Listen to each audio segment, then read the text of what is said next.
ছেলের জন্মের ২৪ ঘণ্টা আগেই ৯ তলা থেকে পড়ে বাবার মৃত্যু। নতুন প্রাণের অপেক্ষায় ছিলেন রাজমিস্ত্রি রাশেদ।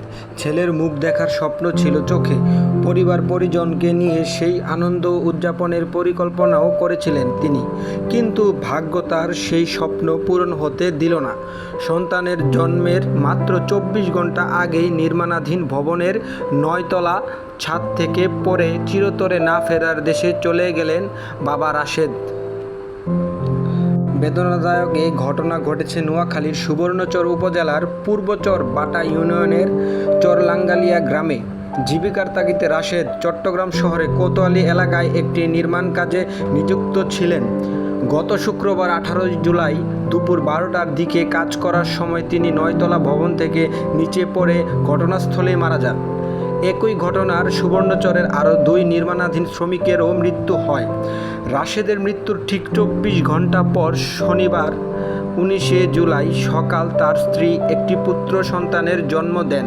এর আগেও দম্পতির একটি ৪ বছর বয়সী কন্যা সন্তান রয়েছে। পরিবারের সদস্যরা জানান, রাশেদ দীর্ঘদিন ধরে আশা করেছিলেন ছেলে হলে আত্মীয় স্বজন সবাইকে দাওয়াত দিয়ে খাওয়াবেন, আনন্দ ভাগাভাগি করবেন। সেই স্বপ্নের কথা স্ত্রীকে অনেকবার বলেছিলেন তিনি, অথচ ভাগ্যের নির্মম পরিহাসে সেই ছেলের মুখ দেখার আগেই চিরবিদায় নিতে হলো বাবা রাশেদকে। চরলাঙ্গালিয়া গ্রামের রাশেদের বাড়িতে গিয়ে দেখা যায় এক শোকাহত পরিবেশ। নবজাতককে কোলে নিয়ে নিস্তব্ধ হয়ে বসে আছেন তার মা। পাশে চুপচাপ বসে আছে রাশেদের ৪ বছরের মেয়েটি। বাবাকে হারানোর বোঝা সে কিছুতেই মেনে নিতে পারছে না, কিন্তু চারপাশের ভারী পরিবেশে তার চোখও ছলছল।